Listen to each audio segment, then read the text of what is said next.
విశ్వసించేది లేదు అని ఖడ్గేర్ గారు నిన్న 14 క్వశ్చన్స్ చేశారు మీకు.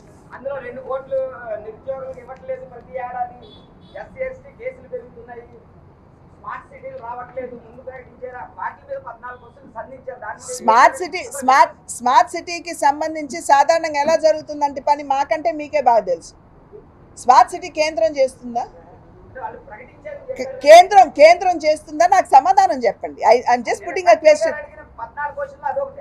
సార్ 2 కోట్ల ఏడాదికి నిరుద్యోగ ఇది ఇస్తానన్నారు, ఉద్యోగాలు భర్తీ చేయలేదు, ఎస్సీ ఎస్టీలు 46% పెరిగింది ఇప్పుడు అని ఆయన చెప్తున్న దాంట్లో వారు చెప్పారు సార్. వారు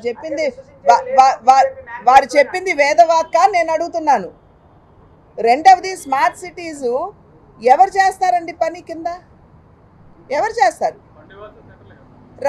ఫండ్ మేము ఇస్తామండి, బట్ యూటిలైజేషన్ సర్టిఫికేట్ రావాల్సింది ఎవరి దగ్గర నుండి రావాలి? Sir my question is simple. కేంద్రం ఫండ్ ఇస్తే కింద పనులు ఎవరు చేయాలి? I just want an answer, straight answer. రాష్ట్రం చేయాలి. రాష్ట్రం చేసిన తర్వాత వాళ్ళు యూటిలైజేషన్ సర్టిఫికెట్స్ కరెక్ట్ ప్రొసీజర్లో కేంద్రానికి ఇవ్వాలి, అవునా కాదా? కనుక మీరు ఇక్కడ సరిగ్గా మీరు దాన్ని వెచ్చించుకోకుండా సరి అయినటువంటి పద్ధతిలో యూటిలైజేషన్ సర్టిఫికెట్స్ ఇవ్వకుండా 100 కోట్లు అంటే 100 కోట్లు ట్రంక్ బాక్స్లో పెట్టేసి తాళం వేసేసి ఇచ్చేరు కదా. మనం కూడా గమనించాలి సార్, న్యాయం మాట్లాడాలి మనం. భారతదేశం 11వ స్థానం నుంచి 5వ స్థానానికి వచ్చిందన్నారు. అంటే సబ్సిడీలన్నీ రద్దు చేయడం వల్ల అంటారా? సబ్సిడీలు రద్దు చేయడం వలన అనలేదండి, సంక్షేమం అందివ్వడం వలన అని మేము అంటున్నాం. ప్రొడక్టివిటీ పెరిగినందువలన అని మేము అంటున్నాం. ఇవాళ మేము అంటున్నాం 3వ స్థానానికి ఎలా తీసుకొస్తాం? నేను ఇందాక చెప్పాను, మౌలిక వస్తువులు పెంపొందించాలి. ట్రైన్ వేసాము, వైజాగ్ నుండి వాళ్ళు గంటన్నరలో ఇక్కడికి రాగలుగుతున్నాం, లేదా ఇక్కడ నుండి గంటన్నరలో నేను అటు వెళ్ళగలుగుతున్నాను. ఇక్కడ నుండి పనిచేసేటువంటి వారు ఎవరు? ఇప్పుడు పూనా మహారాష్ట్ర ఉంది, ఏం చేస్తున్నారండి? మహారాష్ట్రలో ఉంటే ఖరీదు ఎక్కువ కాబట్టి లివింగ్, వారు పూణేలో ఉండి 3 గంటల్లో మహారాష్ట్రకు వెళ్ళి పని చేసుకుని తిరిగి పూణేకి వస్తున్నారు. సో అటువంటి సదుపాయాలు కల్పించ అదేవిధంగా మహిళలకి ₹10.36 గ్యాస్ సబ్సిడీ వేస్తున్నారు. సీనియర్ సిటిజన్స్ కి రైల్వేస్లోనూ ఆటలో కూడా రాయితీలు తీస్తారు. ఇవాళ మేము చెప్పినవి అన్నీ ఏమిటండి? సీనియర్ సిటిజన్స్కి ఎన్ని చెప్పాము? రాయితీలని మీరు అన్నారు కానీ హెల్త్ సార్ ఒక్క నిమిషం ప్లీజ్, మీరు ప్రశ్న ఒక్క నిమిషం సార్ ఆయన ప్రశ్న వేసారు, నన్ను జవాబు ఇవ్వను, తర్వాత మీరు అడగండి. నేను చక్కగా అన్నిటికీ సమాధానం చెప్పి వెళ్తా.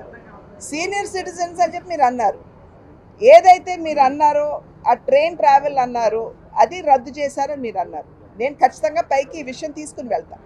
కానీ at the same time senior సిటిజన్కి ఆయుష్మాన్ భారత్లో వారికి కల్పించినటువంటి వెసులుబాటు, అదేవిధంగా ఒక నిమిషం అండి, నేను ఆన్సర్ చేస్తున్నాను సార్. అదేవిధంగా మందులు వారికి అందుబాటులో తీసుకొచ్చినటువంటి తీరు, ఎయిమ్స్ని స్ట్రెంగ్తన్ చేసుకుంటూ వారికి వైద్య సదుపాయం అందించేటువంటి తీరు, వీటన్నిటినీ కాదంటారా?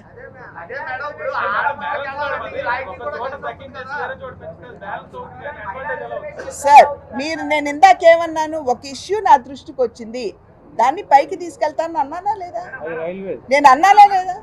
భారతీయ జనతా పార్టీ రామాయణాన్ని ముఖాన్ని అడ్డం పెట్టుకుని రాజకీయం చేస్తుంది. వచ్చే ఎన్నికల్లో రాముడిని ముక్కుదాం, బీజేపీ రాముణ్ణి సరే వారిష్టం, ఏదైనా వారు అనుకోవచ్చు.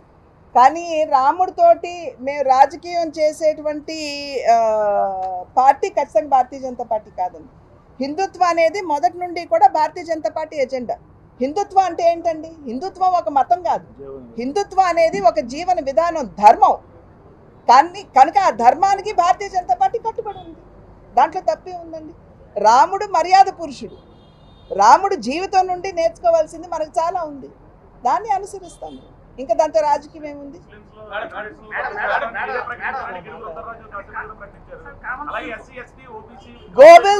గోబెల్స్ ప్రచారానికి నేను సమాధానం ఇవ్వాల్సినటువంటి అవసరం లేదు, నేను సమాధానం చెప్పాల్సిన అవసరం లేదు. చూపించమనండి, మీరు వారు ప్రూఫ్ చూపించారు.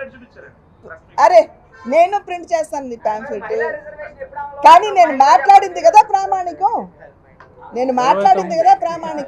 చూపించమని. ఇప్పుడు ఎన్డీఏ కూటమికి అందరూ కలిసి ఎలక్షన్ చేస్తారు. మీ మేనిఫెస్టో మీద సింక్ అయ్యే అంశాలు ఏమైనా ఉన్నాయా?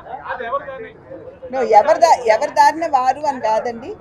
మేము ఒక జాతీయ పార్టీగా భారతదేశంలో ఉన్నటువంటి అన్ని వర్గాల వారికి న్యాయం చేయాలి అనేటువంటి భావంతో ఒక చక్కటి మేనిఫెస్టో తోటి ప్రజాభిప్రాయ సేకరణ జరిగిన తర్వాత మేము తీసుకుని వచ్చాం. ఆ మేనిఫెస్టోని ప్రజల వద్దకి తీసుకెళ్ళవలసినటువంటి బాధ్యత మా మీద ఉంది. ఎవరు కామన్ మేనిఫెస్టో మేడం మేడం మీ మేనిఫెస్టో మీకుంది. మీరు కామన్ అంశాలతో జాతీయ స్థాయిలో రూపొందించే మేనిఫెస్టో. ఏ ప్రభుత్వం అయినా ఏ పార్టీ అయినా సరే రేపు అధికారంలోకి వచ్చిన తర్వాత వాట్ ఎవర్ కేంద్ర ప్రభుత్వం ఇచ్చేది వాళ్ళు అందిపుచ్చుకుంటూ వాళ్ళు పనులు చేయాలి.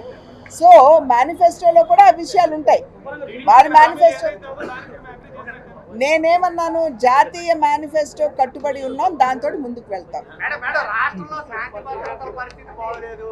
దీన్ని ఏమైనా మీరు కేంద్రం దృష్టికి తీసుకెళ్తారా? ఏంటో రాజమండ్రిలో ఉన్నటువంటి బ్లేడ్ బ్యాచ్ సంగతి, అదేవిధంగా డ్రగ్స్ విషయం కేంద్రం ఏం చేస్తుందండి? రాష్ట్రంలో ఉన్నటువంటి రాష్ట్ర ప్రభుత్వం లా అండ్ ఆర్డర్ డీజీపీ చేయాలి. ఇవాళ ముఖ్యమంత్రి గారి మీద రాళ్ల దాడి జరిగింది. ఇవాళ నిన్న అపోజిషన్ లీడర్ మీద రాళ్ల దాడి జరిగింది.